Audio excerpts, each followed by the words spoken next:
तो गाइज आप लोगों को यह बात सुनने में बड़ा अजीब लगेगा। क्या हमारे पूर्वज हमें जिस भाषा में समझ आए उस भाषा में समझाने की कोशिश की होगी? उनका जवाब आया, हाँ आपकी समझ बिल्कुल सही है। और यही सबसे तार्किक और ऐतिहासिक सच्चाई है। मतलब मैंने जो सवाल किया था, क्या हमारे पूर्वज हमें जिस भाषा में समझ आए उस भाषा में समझाने की कोशिश की? कह रहे कि हाँ वो की। हमारे पूर्वज ने उसी भाषा में समझाया जिस भाषा में सामने वाला समझ सके। मैंने कहा ऐसा क्यों वो किया? तो उनका कहना है संदेश पहुंचाना जरूरी था, भाषा पहुंचाना नहीं। पूर्वज का मकसद यह नहीं था कि यह शब्द किस भाषा का है, बल्कि यह था कि बात सही तरह समझ में आ जाए। यानी वो जो हमें समझाना चाह रहा है वो चाहे किसी भी भाषा में, मेरे समझ में, मुझे जैसे अगर हिंदी आती है तो वो मुझे हिंदी में समझा दिए, अगर मुझे संस्कृत आ रही थी तो वो संस्कृत में समझा दिए, और अरबी आ रही थी तो मुझे अरबी में समझाए। मतलब जिस भाषा में मैं समझ सकूं, मेरे पूर्वज कोशिश किए कि मुझे उसी भाषा में समझाया जाए।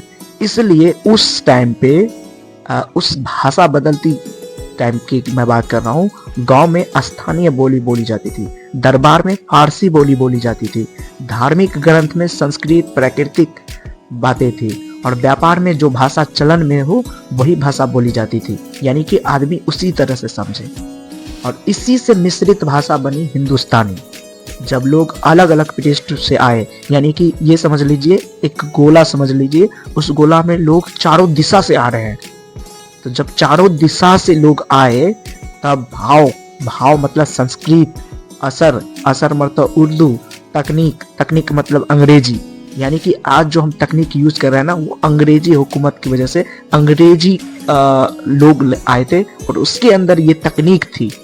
यानी कि सबके पास कुछ ना कुछ थी, और वो मिश्रित आकर के हम लोग हिंदुस्तान बनाए। ठीक है। और धर्म और दर्शन में भी यही तरीका था। जैसे कुछ टाइम पे कबीर थे जो आम बोलचाल की भाषा में सबको संदेश उपदेश देते थे। उसके बाद तुलसी थे, वो अवधी भाषा में सबको उपदेश देते थे उस टाइम पे। और सूफी संत भी थे, तो सूफी संत क्या करते थे, उर्दू और फारसी मिश्रित दोनों भाषा में जो है ना लोगों को समझाते थे, ताकि जन जन तक बात पहुंचे। यानी कि अगर हम उस टाइम की बात करें ना, तो उस टाइम पे वो सब ये चाह रहे थे कि जिसको जिस भाषा में समझ आए उसको उस भाषा में समझाए कि आखिर उनको अपना जीवन आसान कैसे बनाना है। एक लाइन में अगर मैं निचोड़ बता दूं तो वो ये है कि पूर्वज भाषा के नहीं समझ के पक्षधर थे। जो भाषा समझ में आए उसी में बात करते थे वो। जैसे अगर मुझे हिंदी आती थी तो वो मुझे हिंदी में ही दे करके चला गया कि आपको हिंदी में क्या क्या, उनको हम पढ़ते ही नहीं है कि हमें वो क्या क्या सीख दे करके गए हैं। अगर मुझे फारसी आती थी तो मुझे फारसी में समझा के गए, आपको अंग्रेजी आती थी तो आपको अंग्रेजी में समझा के गए। उस टाइम पे जो थे वो उस भाषा में समझाए ताकि आप समझ सके कि आपको किस तरह से ईश्वर की प्राप्ति होगी।